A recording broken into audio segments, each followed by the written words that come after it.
Hello, and welcome back to my channel. This is Reality with D-Buddy. How you doing?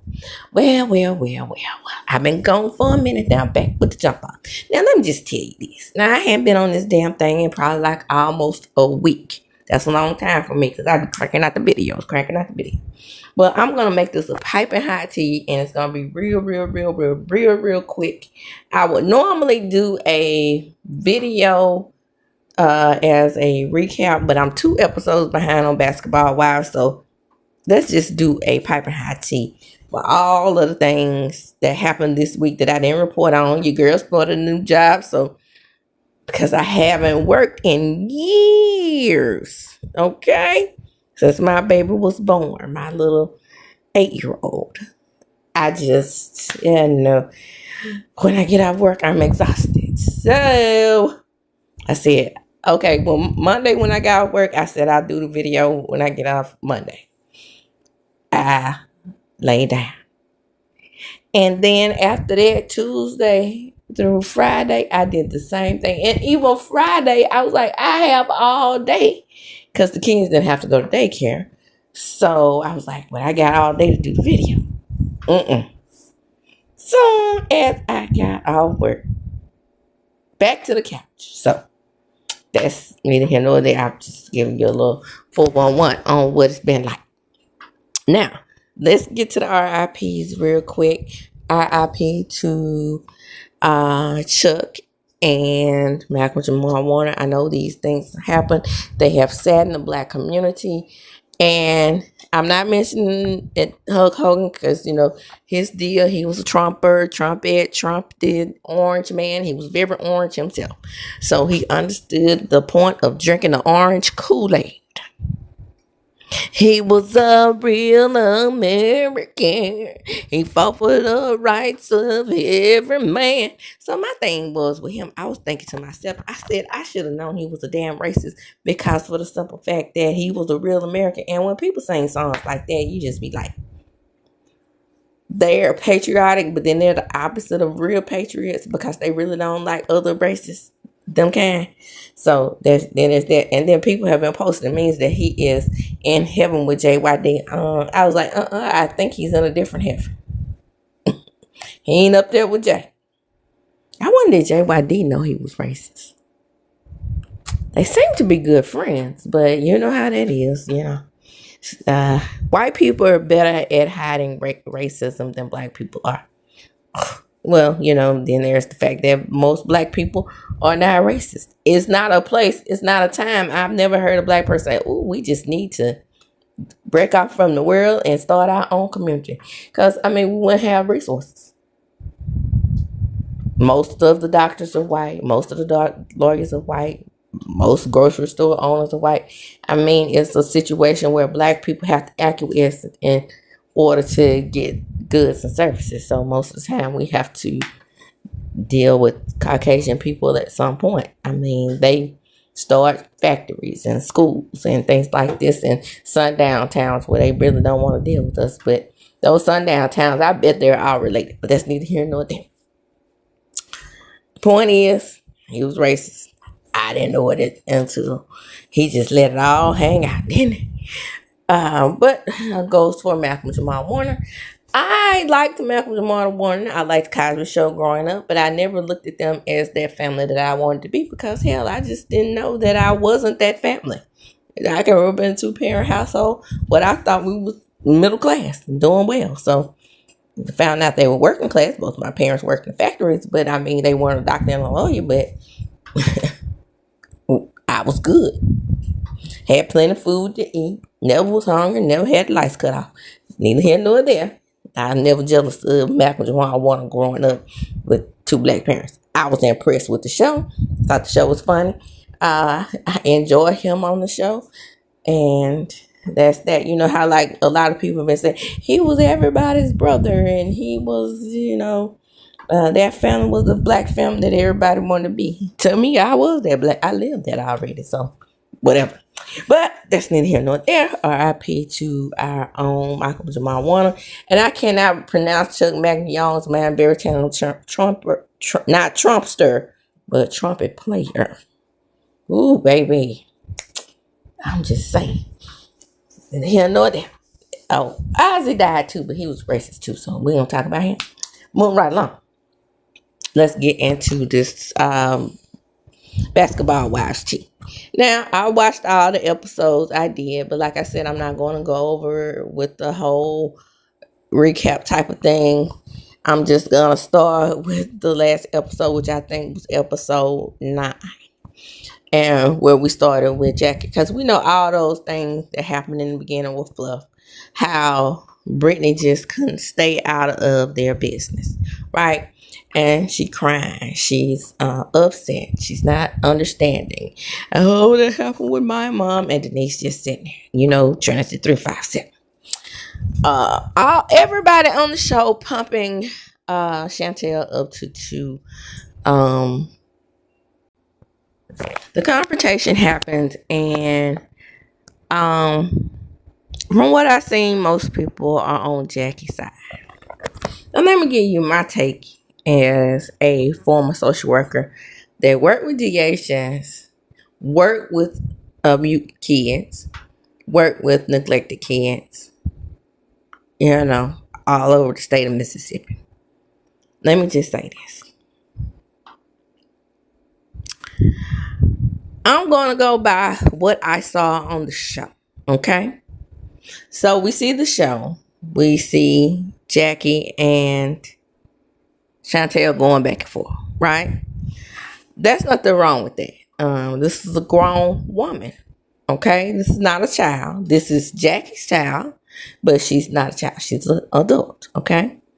So as they continue to go back and forth, we see Jackie, constantly telling, Chantel to leave. Chantel never leaves. She wants to hype it up for the cameras, in my opinion. Now, I'm talking as a mother and a social worker, so let's go with both. I'll say this. My dad believed in corporal punishment. My mother did not. In that case, my mom won.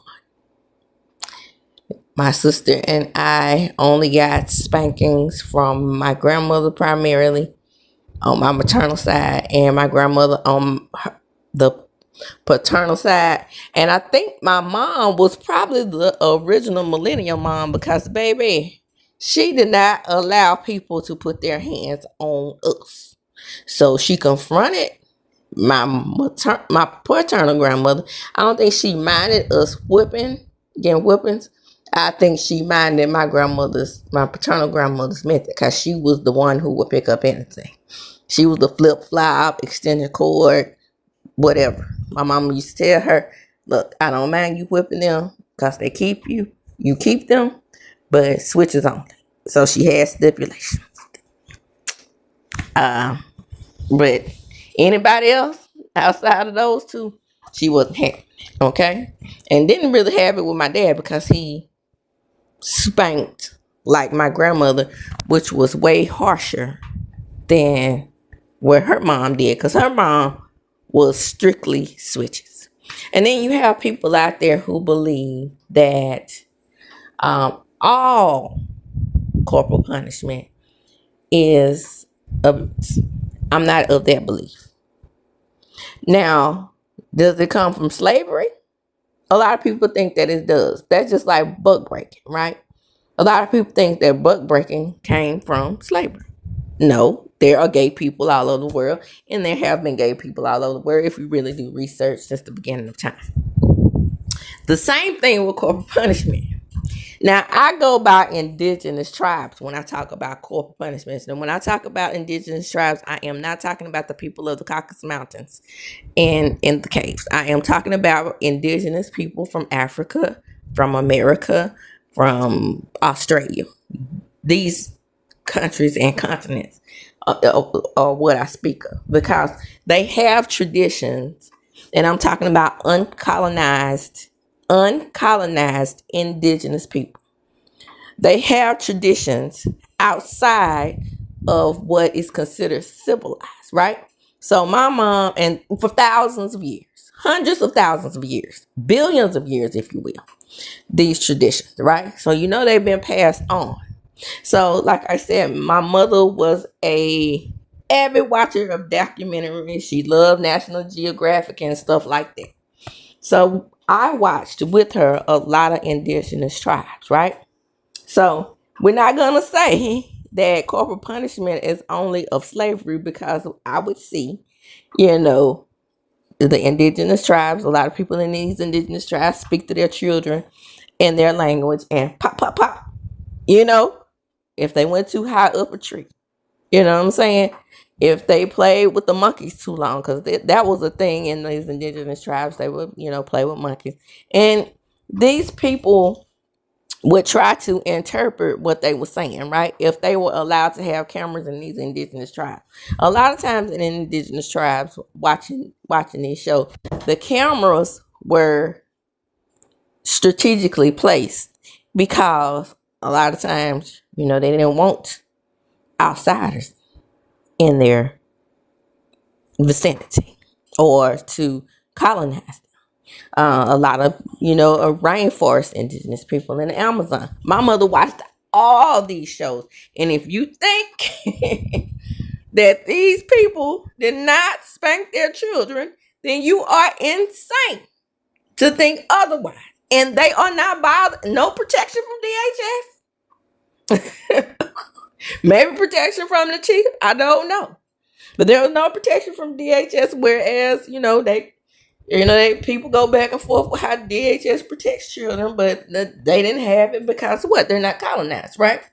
So my point is to say that I don't believe, because this is prior to, these indigenous tribes live prior to slavery. So I don't believe for 1 second that spanking or corporal punishment only came about during slavery. Yes, it heightened. Yes, it was severe. Yes, it was brutal.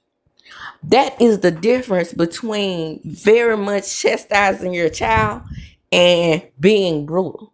I don't know many black parents. I take that back. Scratch that, because I'm going to get to my best friend and her family. Rest her soul.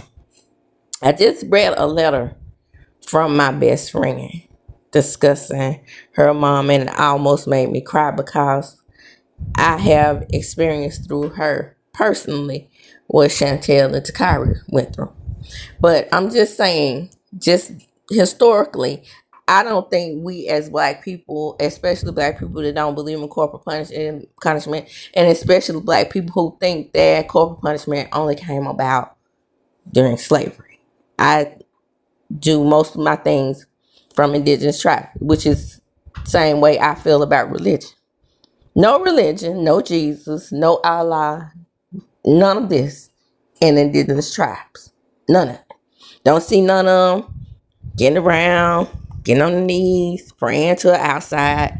What they do is, around fires and, dance and all these types of things where, they're not being touched by these outside so-called civilizations. And like I said, I saw plenty of indigenous tribal mothers get that stick, ones that could reach them. If the child was like getting too close to the water, things like that, tap, tap, tap. Not too much, just tap, tap, tap, pop, pop, pop on behind. Not too much. Said all that to say, reading that letter was quite depressing because my best friend knew that she was the darker of the two, and she had a mom that was very color struck. That's what we call it in the South, and I'm not gonna say colorism too much because that's what we call it. Color struck is more befitting to me because that is what is grassroots, right? Said all that to say, the golden child of these two did find the mother to be very problematic in her personal life once she left, right? But the darker child, which is my best friend, to the very much equivalent to Chikari. Takiri. No, Takiri. Not Takiri. What's her name? Takari. I'm saying that because, like I said, I named my baby after Takari, which is the mixture of Tahiri and Takari. So that's why I ended up saying her name. But that's neither here nor there. So in this letter, she's telling her mom, I'm seeing that she's finally getting balls about herself, or excuse me, no, the pussy lips, to to confront her mother about the differences between she and her light-skinned sister. When I tell you that I could hear my friend saying these words in my mind, and knowing that she was taking so much dealing with her mother, and now knowing she's no longer here, and a lot of those issues that she had never did get resolved, it bothers me. But I will say this. Now the light-skinned sister understands. Okay? But I'm not sure if Chantel ever really got it. I'm not sure if Chantel ever went through the understanding of what the dark-skinned sister went through. Even though she brought all those things to the show, I'm not understanding why she's internalizing the dark-skinned sister's issues at this point. I don't think that her issues are Takari's issues. I don't. I haven't seen anything in regards to the show that would lead me to believe that Chantel suffered anything from Jackie. Again, do I think Jackie is the most perfect mom in the world? Absolutely not. No, I don't. Ain't no way I could possibly think that, knowing what she did to Kara. But would I sit up and let my grown daughter push up on me? I don't care if she was the seed of the high yellow one. Hell to the damn no. Do you hear me? Hell to the damn no. Also, Jackie has no history of a smooth with Chantel. Now, being that Takari, the dark-skinned one, is the one who has forgiven Jackie, Jackie's money is gone. So if she took your high yellow behind the court to get grandparents' rights, and the judge, don't let her get a judge that's a sports fan, I'm pretty sure with her money, power, and influence, she could get a judge to give her grandparents' rights. The grandparents' rights came around sometime in the 90s. Like, I think I've told this story before. You know, me being a social worker, I know this. Came somewhat in the 90s because there were parents that were unfit, truly unfit, and neglectful, which all those things I'm sure happened to Takari. I do believe Takari. That happened to her, you know. So these children sometimes will end up being taken into custody by DHS or adopted out. But the grandparents still wanted to have rights to the grandkids. So that's where the grandparents' rights laws came into play. Said all that to say, be careful with what you know about the law, Chantel. Okay? And then you have somebody raising your children the way you didn't want to be raised. Like I said, Jack and Christie ain't shit to me. I like Jackie on the show. I can't deny that. That's her show. She made Basketball Wives LA. But all those things, we didn't just hear those things. If you are an avid basketball fan, You know that she chased Doug Christie all over the world trying to keep him out of group attack.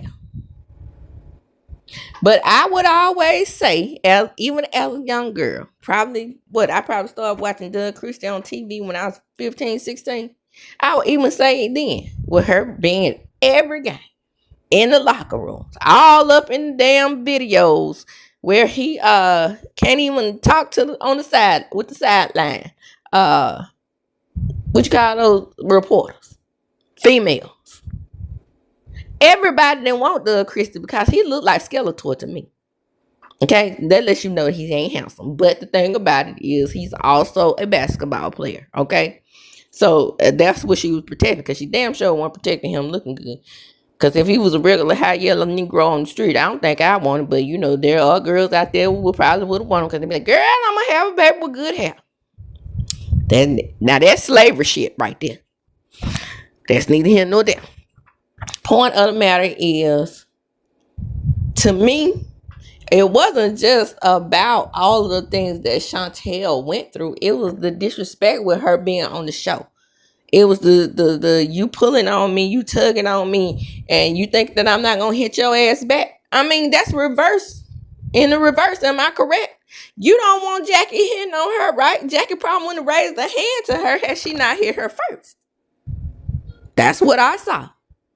I saw not just the disrespect. She could talk to her mother any kind of way. Them going back and forth with each other, them yelling at each other, and Chantel speaking back to her mom. Yeah, just put that in reverse. These people who's on Chantel's side, all five of you. Imagine if Jackie had hit Chantel first.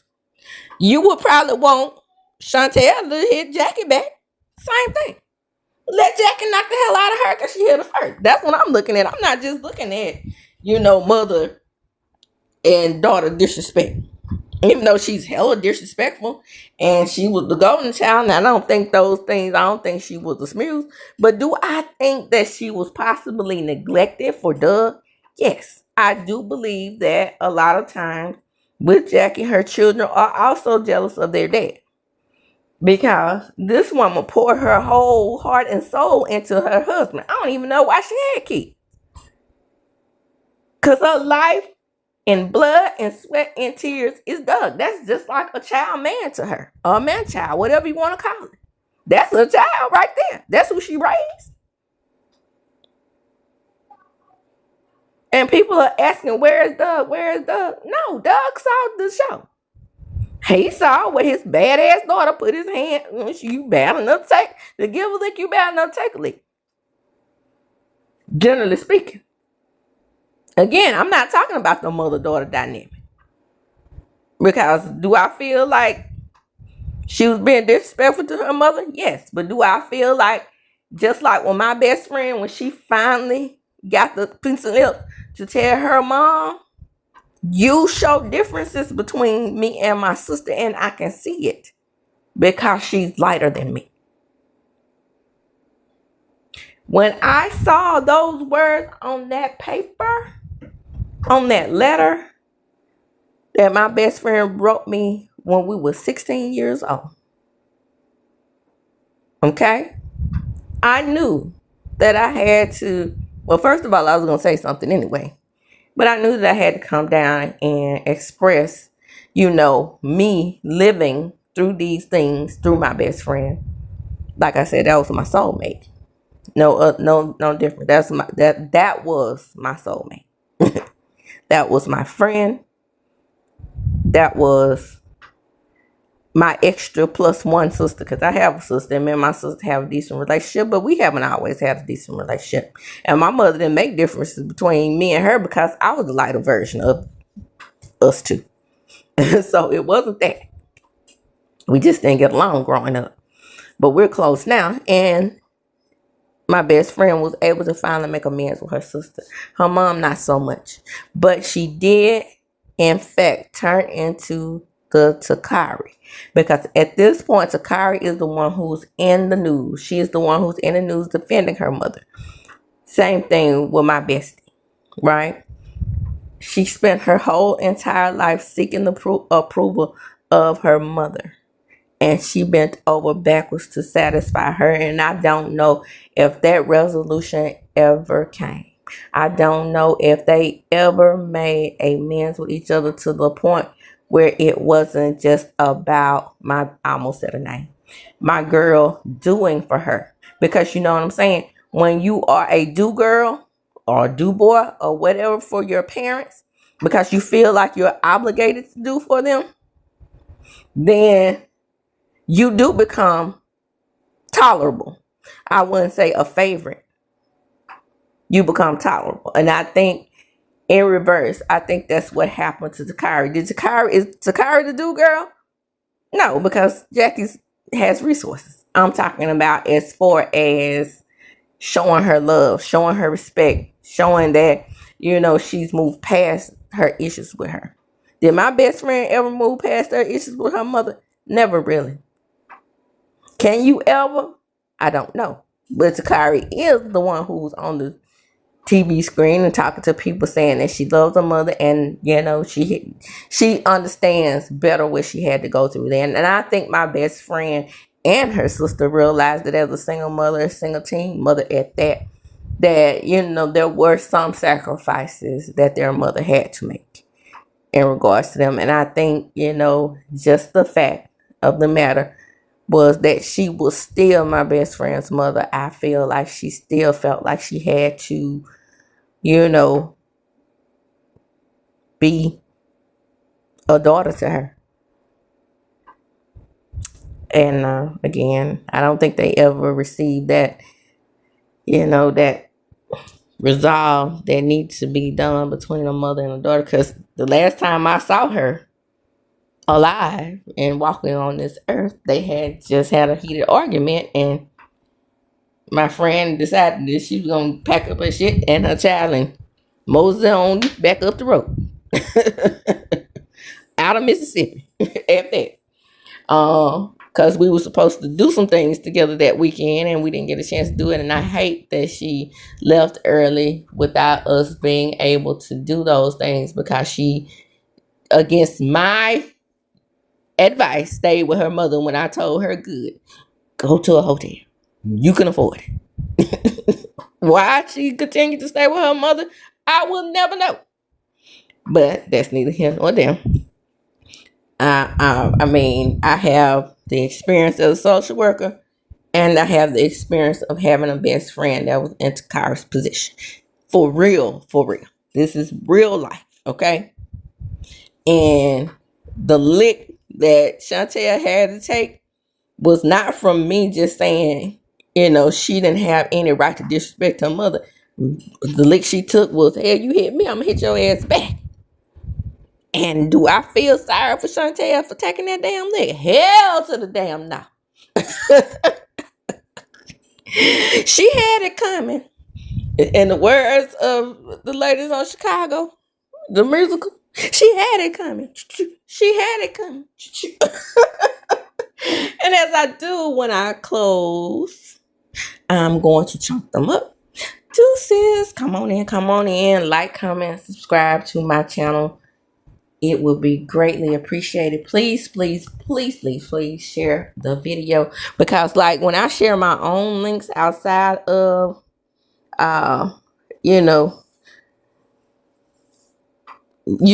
they don't work like that. It helps when your subscribers share for you. And that's just the request that I ask from you. Shoot me out a little cash app here and there. Maybe I get up enough nerve to start doing my videos on lunch break like the rest of my friends, or the rest of my friendly content creators out there. Child, I don't know if I have that much stamina to do so, because lately I've been just going to sleep on my damn lunch break. And I'm like, sleep before the videos, okay? So, hell, I hope I'm not going to turn into just a video weekend content creator. I don't want to do that, because then I'm ending up doing my shows on the same night there, like with Love and Marriage Huntsville.